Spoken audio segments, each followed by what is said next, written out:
Shalom saudara-saudara, pada hari Minggu ini kita sudah belajar tentang bagaimana sebagai Kristen orang muda kita dapat mengalahkan yang jahat.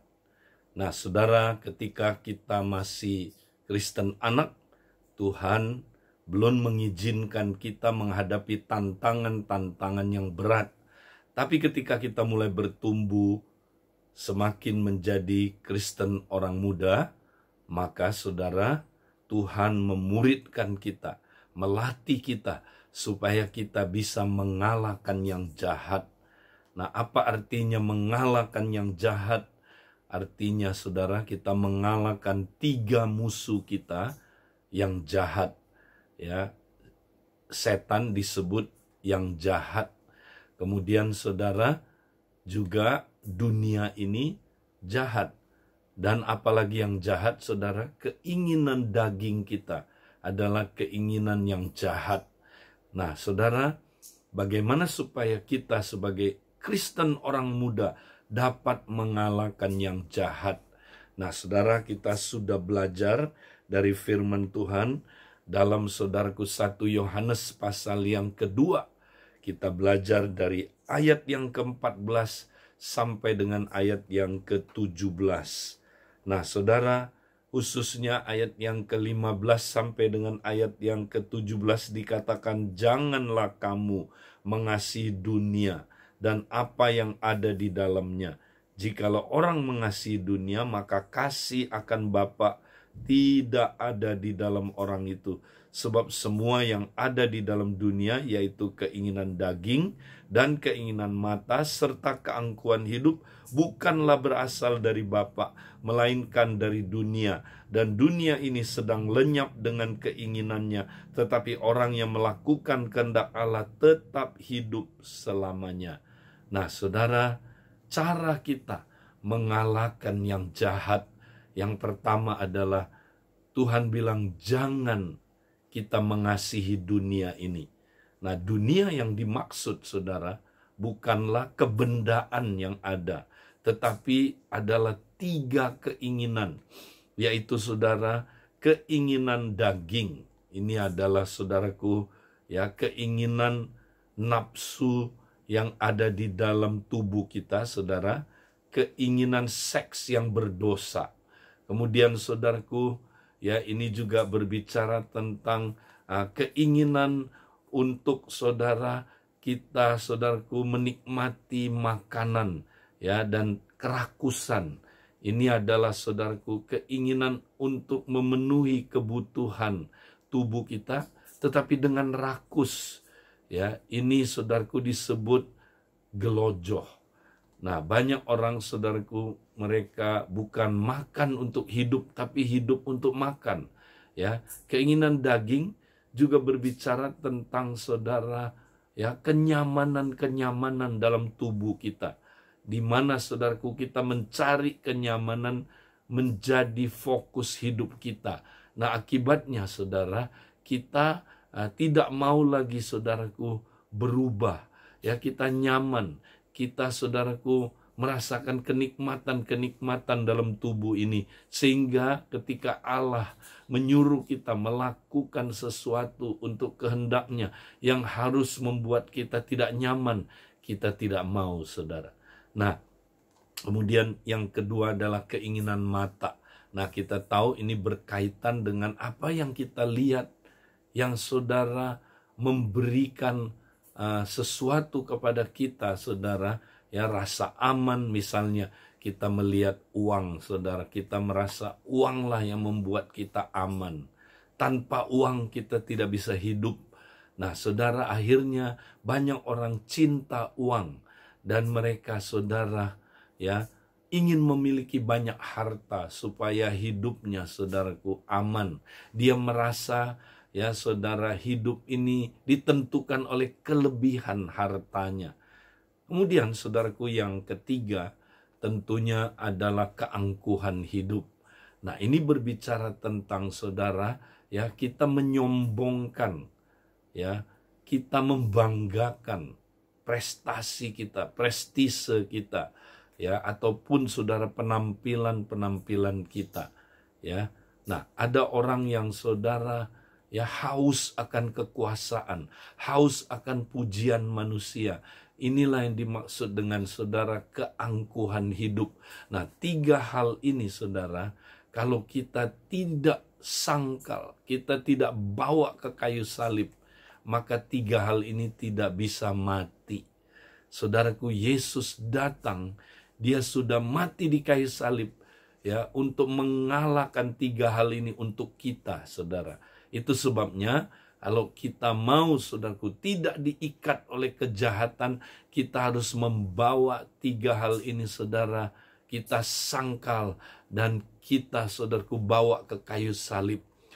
Kita mati terhadap ketiga hal ini. Atau ketiga hal ini, saudaraku, kita matikan dengan bantuan Roh Kudus. Ketika kita bawa ini ke kayu salib, kita sangkali diri kita, saudara. Nah, apa yang terjadi, saudara? Ketiga hal ini mati. Nah, kalau ketiga hal ini mati, saudara, maka apa yang terjadi, saudara? Kita tidak lagi dikuasai oleh kejahatan-kejahatan, yaitu perbuatan-perbuatan daging. Nah, karena itu, saudara, wujudnya adalah kita mempraktekkan disiplin-disiplin penyangkalan diri. Ya, kita mempraktekkan, saudara, disiplin kerahasiaan. Ya, lewat ini kita mematikan ego kita, saudara. Ya, kenapa? Karena ego kita suka dipuji, ya, suka ditinggikan. Ya, kalau kita, saudaraku, hidup untuk cari pujian, maka kita tidak mematikan ego, kita menyenangkan ego. Ya, pujian itu makanannya ego, saudara. Nah, akibatnya, saudara, ego kita tidak mati. Ya, kemudian, saudara, kita praktek disiplin memberi. Ketika kita praktek disiplin memberi dengan benar, saudara, kita memberi bukan supaya kita untung, ya, kita memberi bukan supaya kita tabur tuai, kita dapat lebih banyak lagi. Nah, saudara, kita memberi untuk Tuhan dan karena kasih Kristus. Karena kasih Tuhan kita mau berkorban, memberi. Nah, memberi yang demikian, saudara, memberi yang tidak untuk dipuji orang, ini adalah memberi yang mematikan ego kita. Puasa, saudara, kita perlu praktek puasa. Karena, saudaraku, ya, lewat puasa kita menghentikan untuk sejenak makanan bagi tubuh kita. Ingat, manusia jatuh karena makanan, saudara. Itu sebabnya, ya, kita untuk sementara menghentikan makanan untuk tubuh kita dan kita fokus makan makanan rohani. Ya, saudara, kita puasa mingguan. Kemudian, saudara, kita praktek menyendiri dan berdiam diri. Ini penting karena apa, saudara? Karena ego kita itu seringkali berambisi. Kita ingin, saudaraku, mencapai sesuatu yang seringkali, saudaraku, itu adalah di luar kemampuan kita. Kita tidak bergantung kepada Tuhan, tapi, saudara, kita, ya, mau mencapai sesuatu yang, saudaraku, sebenarnya di luar kemampuan kita. Akibatnya hidup kita dikuasai oleh ketergesaan. Dan ketika kita dikuasai oleh ketergesaan, saudara, maka apa yang terjadi? Hidup kita pasti tidak akan pernah bertumbuh secara rohani. Ya, karena itu, saudara, ketika kita praktek disiplin, berdiam diri dan menyendiri, saudara, apa yang terjadi, saudara? Ya, maka kita bisa belajar slowing down. Ya, kita bisa mengalahkan ketergesaan dan kita akan bertumbuh dalam Tuhan. Kita praktek istirahat atau sabat. Karena, saudaraku, ya, seperti tadi, ego kita ingin, saudaraku, ya, melakukan sesuatu, ya, dan kita melakukannya, saudaraku, dengan ambisi kita. Nah, akibatnya, saudara, kalau kita overloaded, ya, diri kita lelah, ya, saudara, dan akibatnya, ya, kita bisa kolaps secara rohani. Itu sebabnya kita praktek sabat, istirahat. Ambil 1 hari dalam seminggu, ya kita fokus saudara, tidak melakukan pekerjaan-pekerjaan yang rutin seperti yang kita lakukan, dan kita fokus kepada Allah, dan saudara juga fokus dengan keluarga kita. Ya, waktu itu kita tidak ada saudara smartphone, ya. Kita berfellowship, kita stay together, dan kita istirahat saudara. Nah, kalau kita lakukan ini, kita akan kuat lagi, segar lagi. Karena filosofi hidup ini saudara, bukanlah lari cepat, bukan lari maraton, tetapi adalah bekerja istirahat, bekerja istirahat. Jadi ini penting. Ya, kita mesti belajar menguasai mamon. Jangan sampai dikuasai mamon. Ya, mamon itu saudara, uang, harta itu adalah hamba yang baik, tapi dia tuan yang jahat. Ya, dan yang terakhir dari disiplin penyangkalan diri ini yang sangat penting adalah disiplin mencari dahulu kerajaan Allah dan kebenarannya. Inilah Roma 12 ayat yang pertama sampai ayat yang kedua. Kita harus cari dahulu pemerintahan Allah. Kita serahkan tubuh kita supaya diperintah, dikuasai oleh Tuhan. Ya, sehingga saudara, kalau tubuh kita dikuasai ya oleh Tuhan, dipenuhi dengan Roh Kudus, kedagingan kita mati. 3 hal tersebut saudaraku mati, ya, sehingga yang termanifestasi bukan perbuatan-perbuatan daging, tapi saudaraku, yang termanifestasi adalah buah roh. Dan kita serahkan supaya terjadi pembaharuan akal budi, sehingga akal budi kita menjadi akal budi yang benar, ya, sehingga ada pembaharuan akal budi. Nah saudara, kalau kita praktek disiplin-disiplin penyangkalan diri, maka saudara, ketiga hal yang saudaraku menyebabkan terjadinya kejahatan bisa dimatikan. Tapi nggak cukup sampai di situ saudara. Yang kedua, ya, kita di samping jangan mengasihi dunia, ya, sebaliknya kita mesti mengasihi Bapa. Ya, kita sudah dengar firman-Nya, kalau kita mengasihi dunia ini, kita tidak dapat mengasihi Bapa.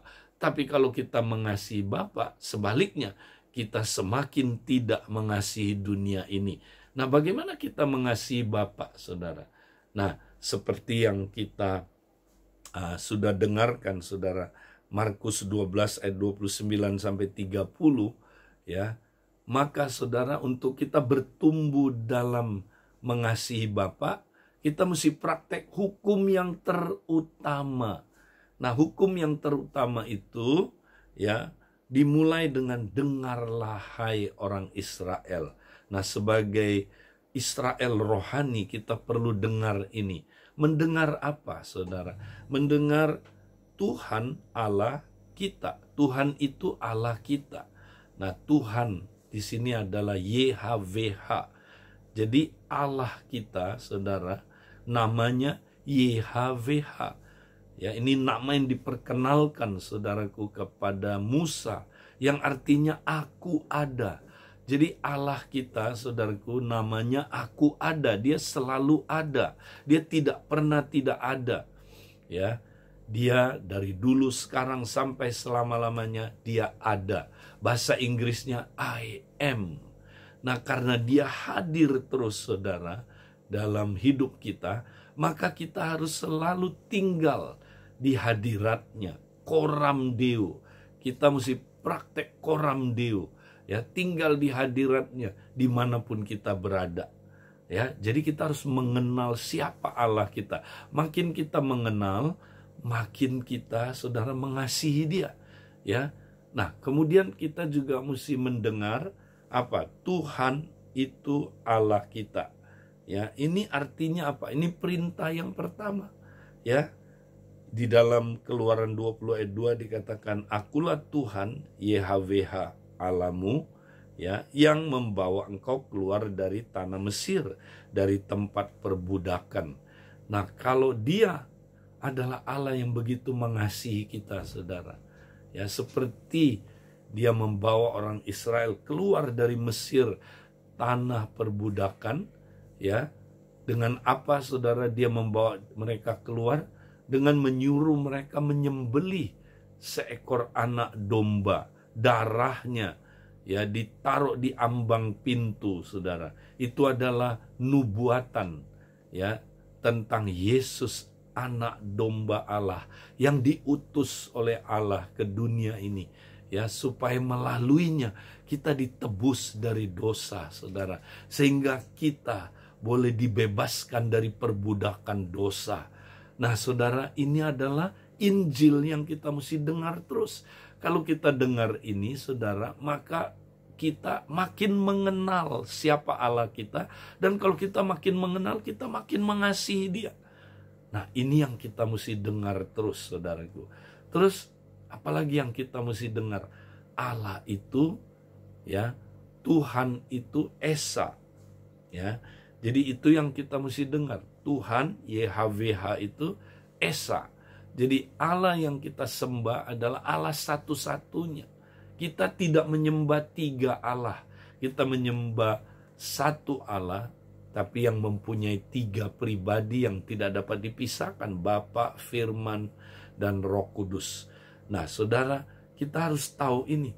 Allah kita itu Allah yang hidup, Allah satu-satunya. Karena itu jangan ada padamu Allah lain di hadapanku, ya, kata Keluaran 20 ayat 2. Saudara, karena Dia satu-satunya Allah, kita tidak boleh menyembah berhala.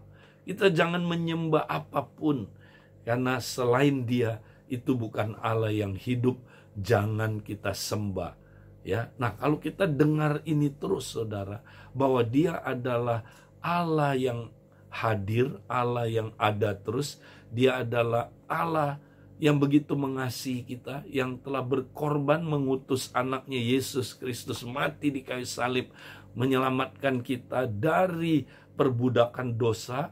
Dia adalah Allah satu-satunya. Maka sebagai respon kita pasti akan semakin mengasihi Dia.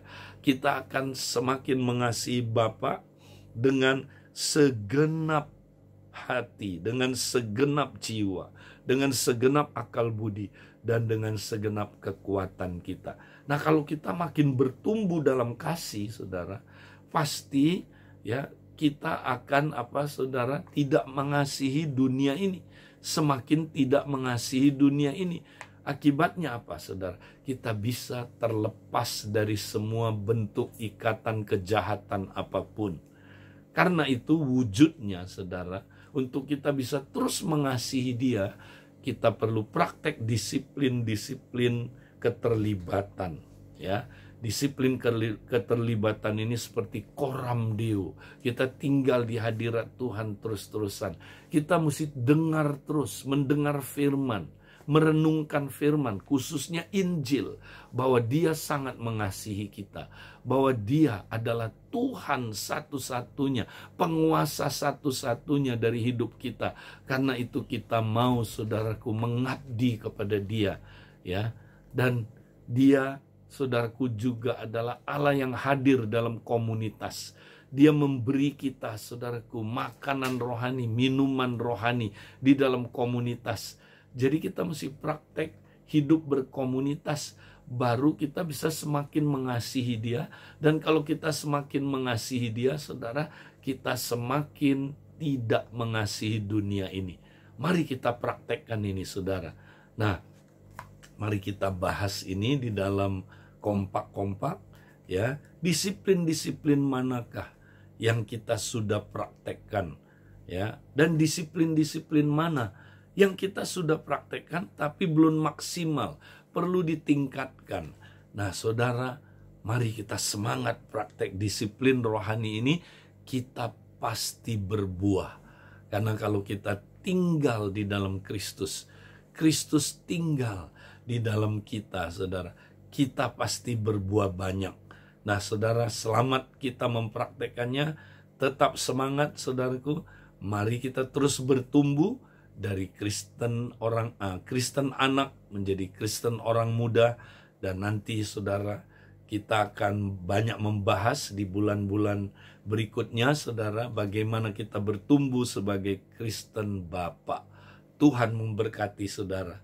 Haleluya.